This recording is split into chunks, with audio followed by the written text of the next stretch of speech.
السلام علیکم گائز، کیسے ہیں آپ سب؟ امید ہے سب خیریت سے ہوں گے۔ سب سے پہلے تو میں آپ لوگوں کا بہت شکریہ ادا کرنا چاہتی ہوں کہ آپ لوگوں نے میری ویڈیو کو لائک کیا اینڈ سبسکرائب کیا۔ اب ہمارا نیا ایپیسوڈ ہے، ایپیسوڈ نمبر 16۔ مگر اس رات اپنے اپارٹمنٹ پر واپس آنے کے بعد وہ خالد عبد الرحمن کی باتوں کے بارے میں ہی سوچتا رہا۔ اس کا خیال تھا خالد عبد الرحمن دوبارہ اس کے بارے میں اس سے بات نہیں کرے گا، مگر اگلے ہفتے خالد عبد الرحمن نے ایک بار پھر اس سے یہی سوال کیا۔ سیلان بہت دیر چپ چاپ اسے دیکھتا رہا، پھر اس نے مدھم آواز میں خالد سے کہا، مجھے خوف آتا ہے۔ کس چیز سے؟ قرآن پاک حفظ کرنے سے، خالد نے قدرے حیرانی سے پوچھا۔ سیلان نے اس بات میں سر ہلا دیا۔ کیوں؟ وہ بہت دیر خاموش رہا، پھر کارڈبورڈ پر اپنی انگلی سے لکیر کھینچی اور اس کو دیکھتے ہوئے اس نے خالد سے کہا، میں بہت گناہ کر چکا ہوں، اتنے گناہ مجھے انہیں گننا بھی مشکل ہو جائے۔ صغیرہ کبیرہ، ہر گناہ جو انسان سوچ سکتا ہے یا کر سکتا ہے۔ میں اس کتاب کو اپنے سینے یا ذہن میں محفوظ کرنے کا سوچ بھی نہیں سکتا۔ میرا سینہ اور ذہن پاک تو نہیں ہے۔ میرے جیسے لوگ اسے حفظ کرنے کے لائق ہی نہیں ہیں۔ میں تو ایسا سوچ بھی نہیں سکتا۔ اس کی آواز بھر آئی۔ خالد کچھ دیر خاموش رہا، پھر اس نے کہا، ابھی بھی گناہ کرتے ہو؟ سیلان نے نفی میں سر ہلایا۔ تو پھر کس چیز کا خوف ہے؟ اگر تم قرآن پاک کی تلاوت کر سکتے ہو اپنے ان سارے گناہوں کے باوجود، تو پھر تم اسے حفظ بھی کر سکتے ہو۔ اور پھر تم نے گناہ کیے مگر اب گناہ نہیں کرتے، یہ کافی ہے۔ اگر اللہ یہ نہیں چاہے گا کہ تم اسے حفظ کرو تو پھر تم اسے حفظ نہیں کر سکو گے۔ تم لاکھ کوشش کر لو، اور اگر تم خوش قسمت ہوئے تو تم اسے حفظ کر لو گے۔ خالد نے چٹکی بجاتے ہی جیسے مسئلہ حل کر دیا۔ سالار اس رات جاگتا رہا۔ آدھی رات بعد اس نے پہلا سپارہ کھول کر کانپتے ہاتھوں اور زبان کے ساتھ حفظ کرنا شروع کیا۔ اسے حفظ کرتے ہوئے احساس ہونے لگا کہ خالد عبد الرحمن ٹھیک کہتا ہے۔ اسے قرآن پاک کا بہت سا حصہ پہلے ہی یاد تھا۔ خوف کی وہ کیفیت جو اس نے قرآن پاک حفظ کرنا شروع کرتے ہوئے محسوس کی تھی، وہ زیادہ دیر تک نہیں رہی تھی۔ اس کے دل کو کہیں سے استقامت مل رہی تھی۔ کہاں سے؟ کون اس کی زبان لڑکھڑاتا ہوا دور کر رہا تھا؟ کون اس کے ہاتھوں سے کپکپاہٹ ختم کر رہا تھا؟ کیوں؟ اس کو کچھ پتہ نہیں۔ فجر کی نماز سے کچھ دیر پہلے وہ اس وقت بے تحاشا رویا جب اس نے پچھلے 5 گھنٹے میں یاد کیا تھا۔ وہ سبق کو پہلی بار مکمل طور پر دہرایا۔ وہ کہیں نہیں اٹکا تھا، وہ کچھ نہیں بولا، زیر زبر کی کوئی غلطی نہیں۔ آخری چند جملوں پر اس کی زبان پر پہلی بار کپکپانے لگی۔ آخری چند جملے ادا کرتے ہوئے اسے دقت ہوئی تھی، کیونکہ وہ اس وقت آنسو سے رو رہا تھا۔ اگر اللہ یہ چاہے گا کہ تم خوش قسمت ہو تو تم قرآن پاک حفظ کر لو گے، ورنہ کچھ بھی کر لو نہیں کر پاؤ گے۔ اسے خالد عبد الرحمن کی بات یاد آ رہی تھی۔ فجر کی نماز ادا کرنے کے بعد اس نے کیسٹ پر اپنی زندگی کے اس پہلے سبق کو ریکارڈ کیا تھا۔ ایک بار پھر اسے کسی دقت کا سامنا نہیں کرنا پڑا تھا۔ اس کی آواز میں پہلے سے زیادہ روانی اور لہجے میں پہلے سے زیادہ فصاحت تھی۔ اس کی زندگی میں ایک نئی چیز شامل ہو گئی تھی۔ اس پر ایک احسان کر دیا گیا تھا، مگر اس کا ڈپریشن ختم نہیں ہوا تھا۔ وہ رات کو سلیپنگ پلز کے بغیر نیند کا تصور بھی نہیں کر سکتا تھا، اور سلیپنگ پلز لینے کے باوجود کبھی اپنے کمرے کی لائٹ آف نہیں کر سکتا تھا۔ وہ تاریکی سے خوف کھاتا تھا۔ یہ پھر خالد عبد الرحمن ہی تھا جس نے ایک دن اس سے کہا۔ وہ اسے قرآن پاک کا سبق زبانی سن رہا تھا اور اسے احساس ہو رہا تھا کہ خالد عبد الرحمن مسلسل اس کے چہرے پر نظریں جمائے ہوئے تھا۔ جب اس نے اپنا سبق ختم کیا، پانی کا گلاس اٹھا کر ہونٹوں سے لگایا تو اس نے خالد کو کہتے سنا، میں نے کل رات تمہیں خواب میں حج کرتے ہوئے دیکھا۔ اس کا پانی جیسے حلق سے نیچے نہیں اتر رہا تھا۔ گلاس نیچے رکھتے ہوئے خالد کو دیکھنے لگا۔ اس سال تمہارا MBA ختم ہو جائے گا، اگلے سال تم حج کر لو گے۔ خالد کا لہجہ بہت رسمی تھا۔ سالار نے منہ میں موجود پانی گہن محسوس انداز میں حلق سے نیچے اتار لیا۔ وہ اس دن اس سے کوئی سوال جواب نہیں کر سکا تھا۔ اس کے پاس کوئی سوال تھا ہی نہیں۔ MBA کی فائنل سیمسٹر سے 2 ہفتے پہلے اس نے قرآن پاک پہلی بار حفظ کر لیا تھا۔ فائنل سیمسٹر کے 4 ہفتے بعد 23.5 سال کی عمر میں اس نے اپنی زندگی کا پہلا حج کیا۔ وہاں جاتے ہوئے، وہاں سے آتے ہوئے اس کے دل و دماغ میں کچھ بھی نہیں تھا۔ کوئی تکبر، کوئی تفخر، کوئی شک کبھی بھی نہیں تھا۔ اس کے ساتھ پاکستان کیمپ میں جانے والے شاید وہ لوگ ہوں گے جو خوش قسمت ہوں گے۔ انہیں ان کی نیکیوں کے اوج سے وہاں بلایا گیا تھا۔ وہ اپنے نامہ مال سے واقف تھا۔ اسے صرف صفائی اور وضاحتوں کے لیے بلایا گیا تھا۔ وہ قرآن پاک حفظ نہ کر رہا ہوتا تو حج کرنے کا سوچ بھی نہیں سکتا تھا۔ جو شخص حرم شریف سے دور اللہ کا سامنا کرنے کی ہمت نہ رکھتا ہو، اسے توقع رکھنا کہ وہ کعبہ کے سامنے پہنچ کر اللہ کا سامنا کر لے گا۔ وہ ہر جگہ جانے کو تیار ہو جاتا مگر خانہ کعبہ جانے کی جرت نہیں کر سکتا تھا۔ مگر عبد الرحمن نے ایک بار پھر کہنے پر اسے جیسے حج پر جانے کے لیے پیپر جمع کروا دیے۔ لوگوں کو حج پر جانے کا موقع تب ملتا ہے جب ان کے پاس صرف گناہ نہیں ہوتے، نیکیوں کا بھی انبار ہوتا ہے۔ سالار سکندر کو یہ موقع تب ملا تھا جب اس کے پاس گناہوں کے علاوہ اور کچھ بھی نہیں تھا۔ ہاں ٹھیک ہے، اگر میں گناہ کرنے سے خوف نہیں کھاتا تو پھر اب مجھے اللہ کے سامنے جانے اور معذرت کرنے سے بھی کوئی خوف نہیں کھانا چاہیے۔ صرف یہی نہیں، میں وہاں سر نہیں اٹھا سکوں گا، نظریں اوپر نہیں کر سکوں گا، منہ سے معافی کے علاوہ اور کوئی لفظ نہیں نکال سکوں گا تو ٹھیک ہے، مجھے یہ سزا بھی ملنی چاہیے۔ میں تو اس سے زیادہ شرمندگی اور بے عزتی کا مستحق ہوں۔ ہر بار حج پر کوئی نہ کوئی شخص ایسا آتا ہوگا جس کے پاس گناہوں کے علاوہ اور کچھ ہوگا ہی نہیں۔ اس بار شخص میں ہی صحیح، سالار سکندر ہی صحیح، اس نے سوچا تھا۔ گناہوں کا بوجھ کیا ہوتا ہے اور آدمی اپنے گناہوں کے بوجھ کو کس طرح قیامت کے دن اپنی پشت سے اتار کر پھینکنا چاہے گا، کس طرح اس سے دور بھاگنا چاہے گا، کس طرح اسے دوسروں کے کندھوں پر ڈال دینا چاہے گا، یہ اس کی سمجھ میں حرم شریف میں پہنچ کر ہی آیا تھا۔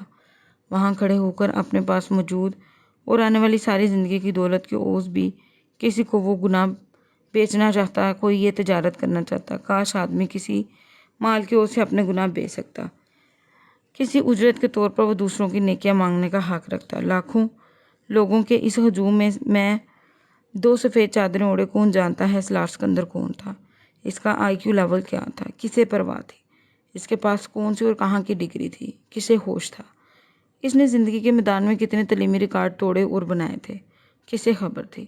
وہ اپنے ذہن سے کون سے میدان تسخیر کرنے والا تھا، کون رشک کرنے والا تھا۔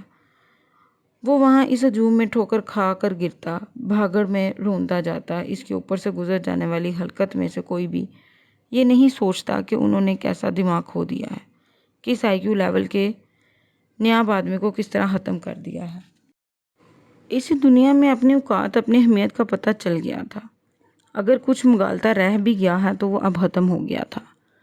اگر کوئی شک شبہ باقی تھا وہ بھی اب دور ہو گیا تھا۔ فخر، تکبر، رشک، انا، خود پسندی، ستائشی کے ہر بچے ہوئے ٹکڑے کو نچوڑ کر اس کے اندر سے پھینک دیا گیا تھا۔ وہ انہی علائشوں کو دور کرنے والا تھا۔ MBA میں اس کی شاندار کامیابی کسی کے لیے بھی حیران کن نہیں تھی۔ اس کے ڈپارٹمنٹ میں ہر ایک کو پہلے سے ہی اندازہ تھا۔ اس کے اور اس کے کلاس فیلوز کے پروجیکٹ اور اسائنمنٹس میں اتنا فرق ہوتا ہے کہ اس کے پروفیسر کو یہ ماننے میں کوئی عار نہیں تھا۔ وہ مقابلے کے اس دور میں 10 گز آگے دوڑ رہا تھا اور MBA کے دوسرے سال میں اس نے اس فاصلے کو اور بڑھا دیا تھا۔ اس نے انٹرنشپ اقوام متحدہ کی ایک ایجنسی میں کی تھی اور اس کا MBA مکمل ہونے سے پہلے ہی اس ایجنسی کے علاوہ اس کے پاس 7 مختلف ملٹی نیشنل کمپنیز کی طرف سے آفرز موجود تھی۔ تم آگے کیا کرنا چاہتے ہو؟ اس کے رزلٹ کے متعلق جاننے کے بعد سکندر عثمان نے اپنے پاس بلا کر پوچھا۔ میں واپس امریکہ جا رہا ہوں۔ میں یونائٹڈ نیشنز کے ساتھ کام کرنا چاہتا ہوں، لیکن میں چاہتا ہوں کہ تم اپنا بزنس شروع کر دو، میرے بزنس میں شامل ہو جاؤ۔ سکندر عثمان نے اس سے کہا، پاپا میں بزنس نہیں کر سکتا، بزنس والا ٹیمپرامنٹ نہیں ہے میرا، میں جاب کرنا چاہتا ہوں اور میں پاکستان میں رہنا بھی نہیں چاہتا۔ سکندر عثمان حیران ہوئے، تم نے پہلے کبھی ذکر نہیں کیا کہ تم پاکستان میں رہنا نہیں چاہتے، تم مستقل طور پر امریکہ میں سیٹل ہونا چاہتے ہو۔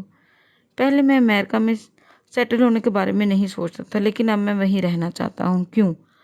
وہ ان سے یہ نہیں کہنا چاہتا کہ پاکستان میں اس کا ڈپریشن بڑھ جاتا ہے۔ وہ مسلسل امامہ کے بارے میں سوچتا رہتا ہے، وہاں ہر چیز اسے امامہ کی یاد دلاتی ہے۔ اس کے پچھتاوے اور احساس جرم میں اضافہ ہوتا جا رہا تھا۔ میں یہاں ایڈجسٹ نہیں ہو سکتا۔ سکندر عثمان کچھ دیر اسے دیکھتے رہے۔ حالانکہ میرا خیال ہے تم ایڈجسٹ ہو سکتے ہو۔ سالار جانتا تھا ان کا اشارہ کس طرف ہے، مگر وہ خاموش۔ جاب کرنا چاہتا ہوں۔ ٹھیک ہے، چند سال جاب کر لو، لیکن اس کے بعد آ کر میرے بزنس کو دیکھو گے۔ یہ سب کچھ میں تم لوگوں کے لیے اسٹیبلش کر رہا ہوں، دوسروں کے لیے نہیں۔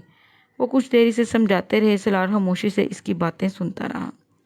ایک ہفتے بعد وہ دوبارہ امریکہ آ گیا اور اس کے چند ہفتے کے بعد ہی اس نے یونیسفر میں جاب کرنا شروع کر دی۔ وہ نیو ہیون سے نیو یارک چلا گیا تھا۔ یہ ایک نئی زندگی کا آغاز تھا اور وہاں آنے کے چند ہفتے بعد اس نے اندازہ ہو گیا تھا کہ کہیں فرار حاصل نہیں ہے۔ وہ اسے وہاں بھی اسی طرح یاد آ رہی تھی۔ اس کا احساس جرم وہاں بھی اس کے ساتھ چھوڑنے پر تیار نہیں تھا۔ وہ 16 سے 18 گھنٹے تک کام کرنے لگا۔ وہ ایک دن میں 3-4 گھنٹے سے زیادہ کبھی نہیں سویا اور دن رات کی اس مصروفیت نے اسے بڑی حد تک نارمل کر دیا۔ اگر ایک طرف کام کے اس انبار نے اس کے ڈپریشن میں کمی کی تھی تو دوسری طرف اپنے ارادے کی نمایاں ترین ورکرز میں شامل ہونے لگا تھا۔ یونیسیف کے مختلف پروجیکٹ کے سلسلے میں وہ ایشیا، افریقہ اور لاطینی امریکہ کے ممالک جانے لگا۔ غربت اور بیماری کو وہ پہلی دفعہ اپنی آنکھوں سے اتنے قریب سے دیکھ رہا تھا۔ رپورٹس اور اخباروں میں چھپنے والے حقائق میں اور ان حقائق کو اپنی تمام ہولناکی کے ساتھ کھلی آنکھوں سے دیکھنے میں بہت فرق ہوتا ہے، اور یہ فرق اسے اس جاب میں ہی سمجھ آیا تھا۔ ہر روز بھوکے سونے والے لوگوں کی تعداد کروڑوں میں تھی۔ ہر رات پیٹ بھر کر ضرورت سے زیادہ کھانے والوں کی تعداد بھی کروڑوں میں تھی۔ صرف 3 وقت کا کھانا، سر پر چھت اور جسم پر لباس بھی کتنی بڑی نعمت ہوتی ہے، اسے تب سمجھ میں آیا تھا۔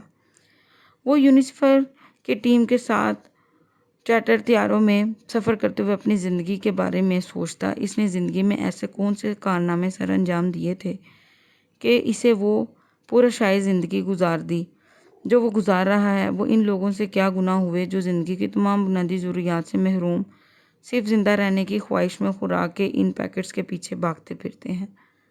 وہ ساری رات جا کر اپنے ادارے کے لیے ممکنہ اسکیمیں اور پلان بناتا تھا۔ کہاں خوراک کی ڈسٹریبیوشنز کیسی ہو سکتی ہے، کیا بہتری لائی جا سکتی ہے، کہاں مزید امداد کی ضرورت ہے، کن علاقوں میں کس طرح کے پروجیکٹ درکار تھے۔ بعض دفعہ 48 گھنٹے بغیر سوئے کام کرتا رہتا۔ اس کے بنائے ہوئے پرپوزلز اور رپورٹس تکنیکی لحاظ سے اتنے مربوط ہوتے تھے کہ ان میں کوئی حاشی یا حامی ڈھونڈ ہی نہیں سکتا تھا، اور اس کی یہ خصوصیت اس کی ساکھ اور نام کو اور بھی مستحکم کرتی جا رہی تھی۔ اگر مجھے اللہ نے دوسروں سے بہتر ذہین اور صلاحیت دی ہے تو مجھے ان کی صلاحیتوں کو دوسروں کے لیے استعمال کرنا چاہیے۔ اس طرح استعمال کرنا چاہیے کہ میں دوسروں کی زندگی میں زیادہ سے زیادہ آسانی لا سکوں، دوسروں کی زندگی کو بہتر کر سکوں۔ وہ کام کرتے ہوئے اس کے علاوہ اور کچھ نہیں سوچتا تھا۔ یونیسیف کے لیے کام کرنے کے دوران ہی اس نے ایم فل کرنے کا سوچا تھا، اور پھر اس نے ایم فل میں ایڈمیشن لے لیا تھا۔ ایوننگ کلاسز جوائن کرتے ہوئے اس نے قطعی کسی قسم کا کوئی شبہ نہیں تھا کہ وہ اپنے آپ کو ایک بار پھر ضرورت سے زیادہ مصروف کر رہا ہے، مگر اس کے پاس اس کے علاوہ کوئی راستہ نہیں تھا۔ کام اس کا جیون بن چکا تھا، شاید اس سے بھی 2 قدم آگے بڑھ کر ایک مشن۔ فرقان سے سلال کی پہلی ملاقات امریکہ سے پاکستان آتے ہوئے فلائٹ کے دوران ہوئی۔ وہ اس کے ساتھ والی سیٹ پر بیٹھا ہوا تھا۔ وہ امریکہ میں ڈاکٹرز کی کسی کانفرنس میں شرکت کر کے واپس آ رہا تھا، جبکہ سلاٹ سکندر اپنی بہن انیتا کی شادی میں شرکت کر کے پاکستان آ رہا تھا۔ اس لمبی فلائٹ کے دوران دونوں نے درمیان ابتدائی تعارف کے بعد گفتگو کا سلسلہ تھما نہیں۔ فرقان عمر میں سلاٹ سے کافی بڑا تھا۔ وہ 35 سال کا تھا۔ لندن اسپیشلائزیشنز کرنے کے بعد وہ واپس پاکستان آ گیا تھا۔ وہاں ایک ہاسپٹل میں کام کر رہا تھا۔ وہ شادی شدہ تھا، اس کے 2 بچے بھی تھے۔ چند گھنٹے آپس میں گفتگو کرتے رہنے کے بعد فرقان اور وہ سونے کی تیاری کرنے لگے۔ سلاٹ نے معمول کے مطابق اپنے بریف کیس سے سلیپنگ پلس کی ایک گولی پانی کے ساتھ نگل لی۔ فرقان اسے ان تمام کارروائی کو خاموشی سے دیکھتا رہا۔ جب اس نے بریف کیس بند کر کے دوبارہ کھول کر رکھا تو فرقان نے کہا، اکثر لوگ فلائٹ کے دوران سلیپنگ پلس کے بغیر سو نہیں سکتے۔ سلاٹ نے گردن موڑ کر اسے دیکھا اور کہا، میں سلیپنگ پلس کے بغیر سو ہی نہیں سکتا۔ فلائٹ میں ہوں یا نہ ہوں اس سے فرق نہیں پڑتا، سونے میں مجھے مشکل پیش آتی ہے۔ فرقان کو ایک دم کچھ تجسس ہوا۔ مشکل؟ سلاٹ مسکرایا، میں سرے سے ہی نہیں سوتا تھا۔ میں سلیپنگ پلس لیتا ہوں اور 3-4 گھنٹے سو لیتا ہوں۔ اینوسومیا؟ فرقان نے پوچھا۔ شاید میں نے ڈاکٹر سے چیک اپ نہیں کروایا، مگر شاید یہ وہی ہے، سلاٹ نے قدرے لاپرواہی سے کہا۔ تمہیں چیک اپ کروانا چاہیے تھا اس عمر میں اینوسومیا۔ یہ کوئی بہت صحت مند علامت نہیں ہے۔ میرا خیال ہے تم کام کے پیچھے جنونی ہو چکے ہو اور اسی وجہ سے تم نے اپنے سونے کی نارمل روٹین کو خراب کر لیا ہے۔ فرقان اب کسی ڈاکٹر کی طرح بول رہا تھا۔ سالار مسکراتے ہوئے سنتا رہا۔ وہ اسے نہیں بتا سکتا تھا کہ اگر رات دن مسلسل کام نہ کرے تو اسے احساس جرم کے ساتھ زندہ نہیں رہ سکتا جسے وہ محسوس کرتا ہے۔ وہ اسے یہ بھی نہیں بتا سکتا تھا کہ سلیپنگ پلس کے بغیر سونے کی کوشش کرے تو وہ امامہ کے بارے میں سوچنے لگتا ہے، اس حد تک کہ اسے اپنا سر درد سے پھٹتا ہوا محسوس ہونے لگتا ہے۔ کتنے گھنٹے کام کرتے ہوئے ایک دن میں؟ فرقان اب پوچھ رہا تھا۔ 18 گھنٹے، بعض دفعہ 20۔ مائی گڈنس! اور کب سے؟ 2-3 سال سے۔ اور تب سے ہی نیند کا مسئلہ ہو گیا ہے تمہیں؟ میں نے ٹھیک اندازہ لگایا، تم نے خود کو اپنی روٹین خراب کر لی ہے، فرقان نے کہا، ورنہ اتنے گھنٹے کام کرنے والے آدمی کو ذہنی تھکن ہی ایک لمبی اور پرسکون نیند سلا سکتی ہے۔ یہ میرے ساتھ نہیں ہوتا، سالار نے مدھم لہجے میں کہا۔ یہی تو تمہیں جاننے کی کوشش کرنی چاہیے۔ اگر یہ تمہارے ساتھ نہیں ہوتا تو کیوں نہیں ہوتا؟ سالار اس سے یہ نہیں کہہ سکتا کہ وہ وجہ جانتا ہے۔ کچھ دیر کی خاموشی کے بعد فرقان نے اس سے کہا، میں اگر تمہیں کچھ آیتیں بتاؤں رات کو سونے سے پہلے تو تم پڑھ سکو گے؟ کیوں نہیں پڑھوں گا، سالار نے گردن موڑ کر اس سے کہا۔ نہیں، اصل میں تمہارے اور میرے جیسے لوگوں کو زیادہ پڑھ لیتے ہیں تو خاص طور پر تعلیم مغرب میں حاصل کرتے ہیں، وہ ایسی چیزوں پر یقین نہیں رکھتے، یہ انہیں پریکٹیکل نہیں سمجھتے، فرقان نے وضاحت کی۔ فرقان میں حافظ قرآن ہوں، سالار نے اسی طرح لیٹے ہوئے پرسکون آواز میں کہا۔ فرقان کو جیسے کرنٹ لگا۔ میں روز رات کو سونے سے پہلے ایک سپارہ پڑھ کر سوتا ہوں، میرے ساتھ یقین یا اعتماد کا کوئی مسئلہ نہیں، سالار نے بات جاری رکھی۔ میں بھی حافظ قرآن ہوں، فرقان نے بتایا۔ سالار نے گردن موڑ کر مسکراتے ہوئے اسے دیکھا۔ یہ یقیناً ایک خوشگوار اتفاق تھا۔ اگرچہ فرقان نے داڑھی رکھی ہوئی تھی مگر سالار کو پھر بھی یہ اندازہ نہیں ہو پایا تھا کہ وہ حافظ قرآن ہے۔ پھر تو تمہیں اس طرح کا کوئی مسئلہ ہونا ہی نہیں چاہیے۔ قرآن پاک کی تلاوت کر کے سونے والے انسان کو نیند نہ آئے، یہ مجھے کچھ عجیب لگتا ہے، سالار نے فرقان کو بڑبڑاتے سنا۔ وہ اب اپنے حواس کو ہلکا ہلکا مفلوج پا رہا تھا، نیند اس پر غالب آ رہی تھی۔ اس نے آنکھیں بند کر لی۔ تمہیں کوئی پریشانی ہے؟ اس نے فرقان کی آواز سنی۔ وہ نیند کی گولیوں کے زیر اثر نہ ہوتا تو مسکرا کر انکار کر دیتا، مگر وہ جس حالت میں تھا اس میں وہ انکار نہیں کر سکا۔ ہاں، مجھے بہت زیادہ پریشانیاں ہیں، مجھے سکون نہیں، مجھے لگتا ہے میں مسلسل کسی صحرا میں سفر کر رہا ہوں، پچھتاوے اور احساس جرم مجھے چھوڑتے ہی نہیں، مجھے کسی پیر کامل کی تلاش ہے جو مجھے اس تکلیف سے نکال دے، جو میری زندگی کا رستہ آسان کر دے۔ فرقان دم خود جیسے اس کا چہرہ دیکھ رہا تھا۔ سالار کی آنکھیں بند تھیں مگر وہ اس کے آنکھوں کے کونوں سے نکلی نمی کو دیکھ سکتا تھا۔ اس کی آواز میں بھی بے ربطی اور لڑکھڑاہٹ تھی۔ وہ اس وقت لاشعوری طور پر سلیپنگ پلس کے زیر اثر بول رہا تھا۔ وہ اب خاموش ہو چکا تھا۔ فرقان نے مزید کوئی سوال نہیں کیا۔ بہت ہموار انداز میں چلنے والی اس کی سانسیں بتا رہی تھی کہ وہ نیند میں جا چکا ہے۔ جہاز میں ہونے والی وہ ملاقات وہیں ختم نہیں ہوئی۔ وہ دونوں جاگنے کے بعد بھی آپس میں گفتگو کرتے رہے۔ فرقان نے سالار سے ان چند جملوں کے بارے میں نہیں پوچھا تھا جو اس نے نیند کی آخری گوش میں سماتے ہوئے بولی تھی۔ خود سالار کو بھی اندازہ نہیں تھا کہ اس نے سونے سے پہلے اسے کچھ کہا تھا، اور اگر کہا تھا تو کیا کہا تھا۔ سفر ختم ہونے سے پہلے ان دونوں نے آپس میں کانٹیکٹ نمبر اور ایڈریس کا تبادلہ کیا۔ پھر سالار نے اسے انیتا کی شادی پر انوائٹ کیا۔ فرقان نے آنے کا وعدہ کیا مگر سالار کو اس کا یقین نہیں تھا۔ ان دونوں کی فلائٹ کراچی تک تھی، پھر سالار کو اسلام آباد کی فلائٹ لینی تھی جبکہ فرقان کو لاہور کی۔ ایئرپورٹ پر فرقان نے بڑی گرم جوشی کے ساتھ اس سے الوداعی مصافحہ کیا۔ انیتا کی شادی 3 دن بعد تھی اور سالار کے پاس ان 3 دنوں کے لیے بہت سے کام تھے، کچھ شادی کے مصروفیات، کچھ کس کے اپنے مسئلے۔ وہ اگلے دن شام کو اس وقت حیران ہوا جب فرقان نے اسے فون کیا۔ 10-15 منٹ دونوں کی گفتگو ہو رہی تھی۔ فون بند کرنے سے پہلے سالار نے ایک بار پھر اسے انیتا کی شادی کے بارے میں یاد دلایا۔ یہ کوئی یاد دلانے والی بات ہے؟ مجھے اچھی طرح یاد ہے، میں ویسے بھی اس ویکنڈ پر اسلام آباد ہی ہوں گا، فرقان نے جواباً کہا۔ وہاں مجھے اپنے گاؤں میں اپنے اسکول دیکھنے بھی جانا ہے، اس کی بلڈنگ میں کچھ اضافی تعمیر ہو رہی ہے، اسی سلسلہ میں تو اسلام آباد میں اس بار میرا قیام کچھ لمبا ہوگا۔ سالار نے اس کی بات کو جیسے کوئی دلچسپی سے سنا۔ گاؤں اسکول کیا مطلب؟ ایک اسکول چلا رہا ہوں میں وہاں اپنے گاؤں میں۔ فرقان نے اسلام آباد کے نواحی علاقے میں سے ایک نام لیا۔